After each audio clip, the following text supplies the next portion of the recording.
ಇದು ಮೋದಿ, ಇದು ರಾಹುಲ್ ಗಾಂಧಿ, ಇದು BJP, ಇದು ಕಾಂಗ್ರೆಸ್.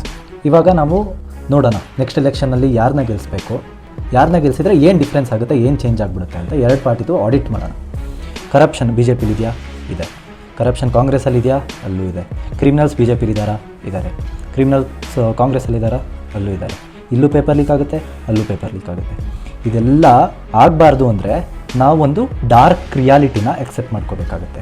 ಏನದು ಡಾರ್ಕ್ ರಿಯಾಲಿಟಿ? ಮೋದಿ ಅಥವಾ ರಾಹುಲ್ ಗಾಂಧಿ ಇವರು ಇಬ್ಬರೂ ಒಂದು ಸಿಸ್ಟಮ್ದು ಪಾರ್ಟ್. ಯಾರೇ ಗೆದ್ರೂ ಸಿಸ್ಟಮ್ ಚೇಂಜ್ ಆಗಲ್ಲ. ನಿಜವಾಗ್ಲೂ ಸಿಸ್ಟಮ್ನ ನಡೆಸೋರು ಯಾರು? ಬ್ಯೂರೋಕ್ರ್ಯಾಟ್ಸು, ಪೊಲಿಟಿಷಿಯನ್ಸು ಅಂದರೆ MP, MLAಗಳು, ಕರಪ್ಟ್ ಜುಡಿಷಿಯಲ್ ಸಿಸ್ಟಮ್ ಅಂದರೆ ಜಡ್ಜಸ್ಸು, ಲಾಯರ್ಗಳು, ಬ್ರೂಟ್ ಕ್ಯಾಪಿಟಲಿಸ್ಟ್ಸು ಅಂದರೆ ಬೇಕಾದಾಗ ಕಾರ್ಡ್ ಕಡಿಯೋರು, ಅವ್ರಿಗೆ ಬೇಕಾದಂಗೆ ದುಡ್ಡು ಕೊಟ್ಬಿಟ್ಟು ಕಾರ್ಡ್ ಕಡಿಯೋರು.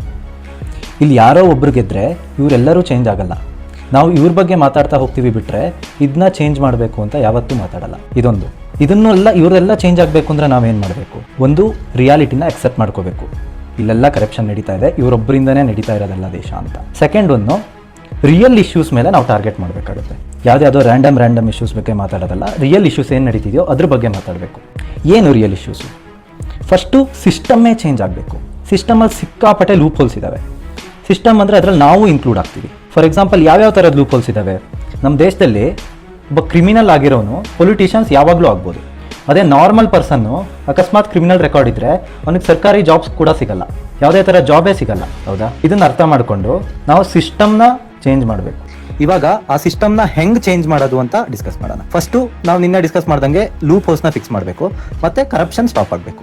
ಅದು ಹೆಂಗಾಗುತ್ತೆ? ಫಸ್ಟು ಕರಪ್ಷನ್ ಕಡೆ ನೋಡೋಣ. ಯಾರು ಕರಪ್ಟ್ ಇರೋದು ನಮ್ಮ ಸಿಸ್ಟಮಲ್ಲಿ? ಒಂದು ಪೊಲಿಟಿಷಿಯನ್ಸ್ ಅಂದರೆ MP, MLAಗಳು, ಇನ್ನೊಂದು ಆಫೀಸರ್ಸು, ಎಲ್ಲ ಕಡೆ ಲಂಚ ತೊಗೊಳ್ಳೋದು, ಕರೆಕ್ಟಾಗಿ ಕೆಲಸ ಮಾಡದೇ ಇರೋದು. ಇದು ಎರಡು ಥರ ಸೈಕಲ್ ಇದ್ದಂಗೆ. ಇವ್ರು ಕರಪ್ಟ್ ಇದ್ದಾರೆ ಬಿಕಾಸ್ ಇವ್ರು ಕರಪ್ಟ್ ಆಗಿದ್ದಾರೆ. ಇವ್ರು ಕರಪ್ಟ್ ಆಗಿರೋದು ಏನಕ್ಕೆ ಅಂದರೆ ಇವ್ರು ಕರಪ್ಟ್ ಇದ್ದಾರೆ. ಹೌದಾ? ಎಲೆಕ್ಷನ್ಗೆ ದುಡ್ಡು ಬೇಕು, ಅದಕ್ಕೆ ಪೊಲಿಟಿಷಿಯನ್ಸ್ ಕರಪ್ಷನ್ ಮಾಡ್ತಾರೆ.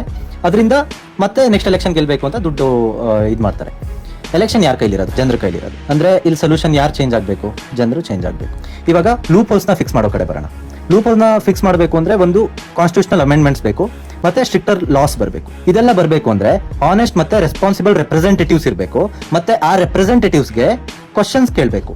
ಕ್ವಶನ್ಸ್ ಯಾರು ಕೇಳಬೇಕು? ಜನ ಕೇಳಬೇಕು. ಇದರಲ್ಲೂ ಏನು ಬಂತು ಸೊಲ್ಯೂಷನ್ನು? ಯಾರು ಚೇಂಜ್ ಆಗಬೇಕು? ಜನ ಚೇಂಜ್ ಆಗಬೇಕು. ಅದಕ್ಕೆ LHS = RHS, ಪೀಪಲ್ = ಪೀಪಲ್. ಈ ನಮ್ಮ ಆಡಿಟಿಂಗ್ ಪ್ರಕಾರ ಜನ ಚೇಂಜ್ ಆಗಬೇಕು, ಮತ್ತೆ ಜನರ ಮಧ್ಯೆ ಅವೇರ್ನೆಸ್ ಜಾಸ್ತಿ ಆಗಬೇಕು. ಪ್ರಜೆಗಳಿಂದ ಪ್ರಜಾಕೀಯ, ಪ್ರಜೆಗಳಿಗಾಗಿ ಪ್ರಜಾಕೀಯ, ಪ್ರಜೆಗಳಿಗೋಸ್ಕರ ಪ್ರಜಾಕೀಯ, ಮಟ್ಟ ಹಾಕಲು ರಾಜಕೀಯ. ನಮ್ಮಿಂದ ನಮಗಾಗಿ ನಮಗೋಸ್ಕರ ಎಂದು ಬಂದಿದೆ ಪ್ರಜಾಕೀಯ.